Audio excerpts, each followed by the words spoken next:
Hello guys and welcome back to the F1 Tube YouTube channel, and welcome to my rather informal review of the 2019 Brazilian Grand Prix. Why? Because it was unfathomably, incomprehensibly nuts. Plus the stewards will be investigating, or are investigating, multiple incidents concerning Hamilton versus Albon, Vettel and Leclerc possibly, and multiple drivers who apparently had their DRS open through double waved yellow sections. I am going to go off of the provisional race results. So we have Verstappen winning, Gasly P2, Hamilton P3, Sainz P4, Raikkonen and Giovinazzi 5th and 6th for Alfa Romeo, Ricciardo 7th, Norris 8th, Perez 9th and Kvyat 10th. 11th to 16th we have Magnussen, Hulkenberg, Russell, Grosjean, Albon and Kubica. Then your retirements for this race: Vettel, Leclerc, Stroll and Bottas. Now I'm going to look at certain incidents that happened. Firstly, let's say Ferrari feud. Now, coming towards the end of the race, Leclerc on fresher tyres went for a move down the inside of Sebastian Vettel into turn 1.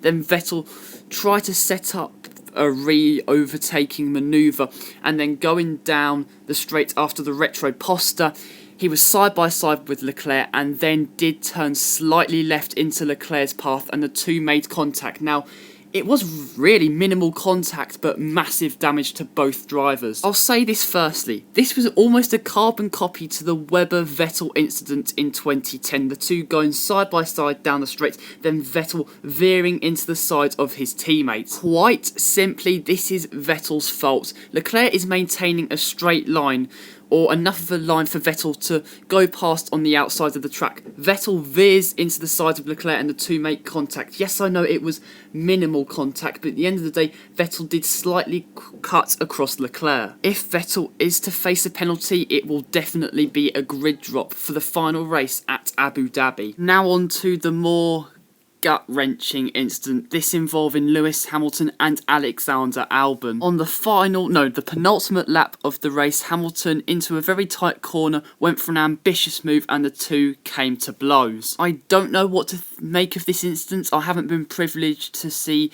enough angles. We haven't seen the onboards.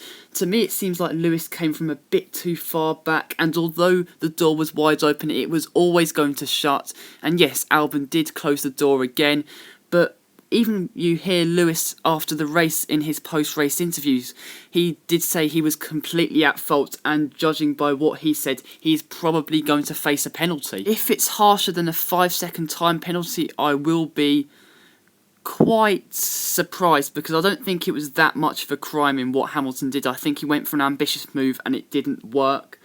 But we'll have to see what the stewards say on that. But from what Hamilton said, it's completely his fault, so I am expecting a penalty to come soon. I'll try and go through a few teams, if not all of them. Starting off with Red Bull, first with Max Verstappen. He was on pole yesterday and he delivered a fine performance. He just had the pace lap after lap after lap, and despite struggling in that first stint and relinquishing the lead to Hamilton, he got straight back past, and at the first safety car restart, he went round the outside of Hamilton due to having just so much more grip and just had Hamilton where he wanted him. So a brilliant drive for Max and a thoroughly deserved race win. We've spoken about Lewis Hamilton already. He had a decent race up until the carnage that ensued, and yeah, they didn't have the pace. I don't feel the high altitude really affected their pace. Obviously, it's not as high of an altitude as Mexico, but you could see Mercedes were struggling, and then Valtteri Bottas had a mechanical retirement near the end of the race, which brought out the first safety car.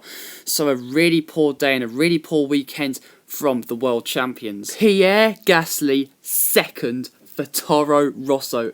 Unbelievable scenes.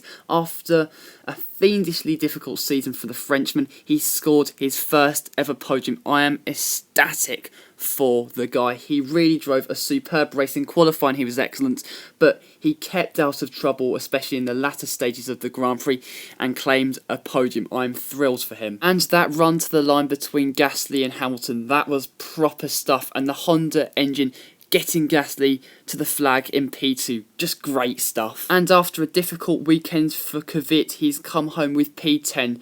So he hasn't had the pace the entire weekend, but at least it's a points finish at the end of the day. Alfa Romeo P5 and P6. The craziness just keeps on coming, guys. They kept out of trouble, which is exactly what you need in a crazy race, especially for a midfield team.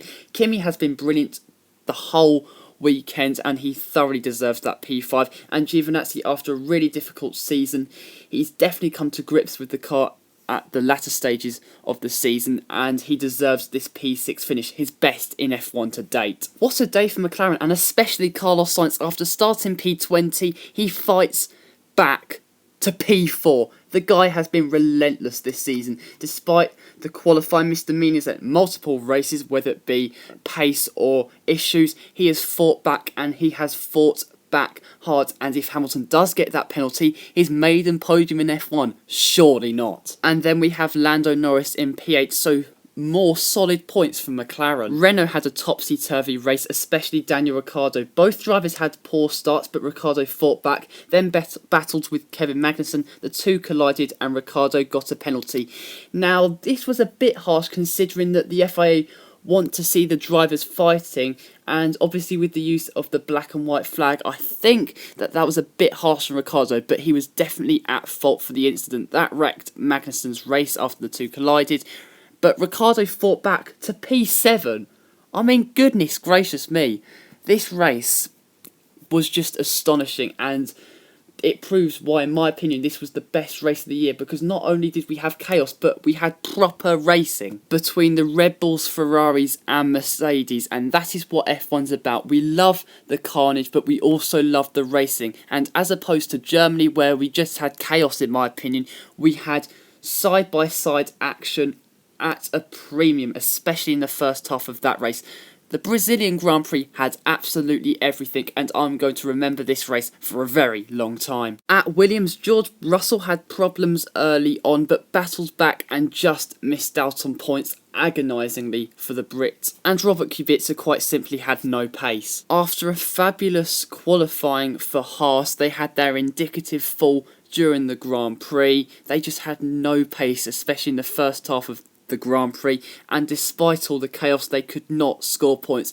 Another big opportunity missed for the American outfits. Racing points after their scant pace for the entire weekend, they come home with P9 with Sergio Perez. Damage limitation really, and you know, they've got a points finish. Fair play. Lance Stroll had to retire due to picking up debris from the Ferrari collision, and he was forced out with a suspension issue. So maybe some points missed there for the Canadian, but all in all, not too bad in the end for racing points. But guys, that is it for today's video. Please like this video, comment down below what you thought of this video, and please subscribe to the F1 Tube YouTube channel for more content like this. I will inevitably be coming back for another video concerning some topics to take out from this Grand Prix, because it was so crazy. So stay tuned for that in the near future. And guys, also thank you very much for the support on the Lewis Hamilton video I posted about 1.5 weeks ago. Definitely my favourite video I've done on this channel, and it's got me so close to 100 subscribers, so I'd like to get there by the end of this upcoming week. So yeah guys, thank you for that reaction, thank you for your support, and I will be back next time guys, so until next time, see you later.